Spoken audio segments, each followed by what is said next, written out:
പത്തനംതിട്ട പെരുന്നാട് ജിതിൻ കൊലക്കേസിൽ പ്രതികൾ സഞ്ചരിച്ച കാറിന്റെ ദൃശ്യങ്ങൾ 24-ന് ലഭിച്ചു. കാറിൽ രക്തക്കറകൾ അടങ്ങിയ വസ്ത്രങ്ങൾ പോലീസ് കസ്റ്റഡിയിലെടുത്തിട്ടുണ്ട്. പ്രതികൾ ഈ കാറിൽ രക്ഷപ്പെടാൻ ശ്രമിക്കവെയാണ് പിടിയിലാകുന്നത്. ശ്രീജിത്ത് ശ്രീകുമാരൻ ചേരുന്നുണ്ട് പത്തനംതിട്ടയിൽ നിന്ന്. ശ്രീജിത്ത്, 8 പ്രതികളുണ്ടെന്നാണ് കരുതുന്നത്. അപ്പോൾ ഈ പ്രതികൾ ഈ കാറിൽ രക്ഷപ്പെടാൻ ശ്രമിക്കവേ പോലീസ് പിടികൂടുകയായിരുന്നു. ഇതിന്റെ ദൃശ്യങ്ങൾ ഇപ്പോൾ നമ്മൾ പ്രേക്ഷകരിലേക്ക് എത്തിക്കുന്നുണ്ട്. അങ്ങനെ ഓരോരോ തെളിവുകളായി പോലീസ് കണ്ടെടുക്കുന്നുണ്ടോ? എന്തൊക്കെയാണ് ഇതുമായി ബന്ധപ്പെട്ട ഏറ്റവും പുതിയ അപ്ഡേറ്റ്സ്? തീർച്ചയായും ഈ പ്രതികൾ നൂറനാട്ടേക്ക് മറ്റ് 3 പ്രതികൾ ഇന്നലെ അറസ്റ്റിലായിരുന്നു. മറ്റ് 5 പ്രതികൾ നൂറനാട്ടേക്ക് രക്ഷപ്പെടാൻ വേണ്ടി ശ്രമിക്കുകയായിരുന്നു. നൂറനാട് വെച്ചാണ് ഇവരെ പിടികൂടുന്നത്.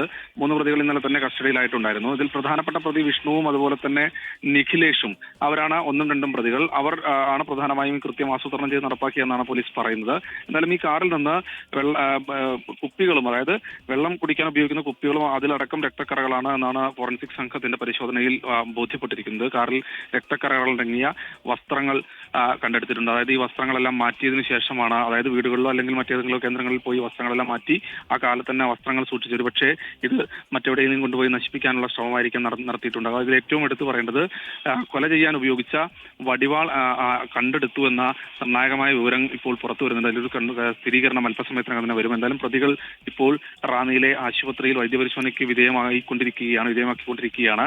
അല്പസമയത്തിനകം തന്നെ ആ പ്രതികളുടെ ദൃശ്യങ്ങളും നമുക്ക് നൽകാൻ കഴിയുമെന്നാണ് പ്രതീക്ഷിക്കുന്നത്. എന്തായാലും പ്രതികൾ എല്ലാവരും തന്നെ കസ്റ്റഡിയിലായിരിക്കുന്നു.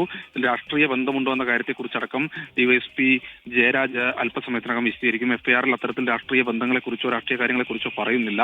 എന്തായാലും ആദ്യ പ്രതി കൃത്യമായ രീതിയിൽ വിഷ്ണു, നിഖിലേഷ് എന്നിവർ RSSന്റെ പ്രവർത്തകർ തന്നെയാണ് എന്ന് പോലീസ് വൃത്തങ്ങളും സമ്മതിക്കുന്നുണ്ട്. പക്ഷേ ഏതെങ്കിലും തരത്തിൽ രാഷ്ട്രീയ വൈരാഗ്യമുണ്ടോ എന്ന കാര്യത്തെക്കുറിച്ച് വിശദീകരിക്കാൻ പോലീസ് തയ്യാറായിട്ടില്ല. എന്തായാലും പോസ്റ്റ്മോർട്ടം കോന്നിയിലെ ആശുപത്രിയിൽ പൂർത്തിയായിട്ടുണ്ട്. മൃതദേഹം റാന്നിയിലെ ഒരു സ്വകാര്യ മോർച്ചറിയിലേക്ക് മാറ്റിയിട്ടുണ്ട്. മറ്റന്നാൾ മാത്രമേ സംസ്കാരം നടക്കുകയുള്ളൂ എന്നാണ് അറിയിച്ചിട്ടുള്ളത്. എന്തായാലും പ്രതികൾ സഞ്ചരിച്ച കാറിന്റെ ദൃശ്യങ്ങളാണ് ഫോറൻസിക് പരിശോധന അടക്കം പൂർത്തീകരിച്ചതിന് ശേഷം നമ്മളിപ്പോൾ പുറത്തുവിടുന്നത്.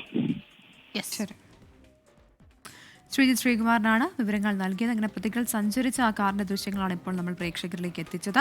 ഇതിന് പിന്നിൽ BJP ആണ്, RSS പ്രവർത്തകരാണ് എന്നുള്ള ആരോപണമാണ് CPM ഉന്നയിക്കുന്നത്. പക്ഷേ BJP ഈ വാദം തള്ളുന്നുമുണ്ട്. പോലീസ് ഇക്കാര്യം സ്ഥിരീകരിച്ചിട്ടില്ല.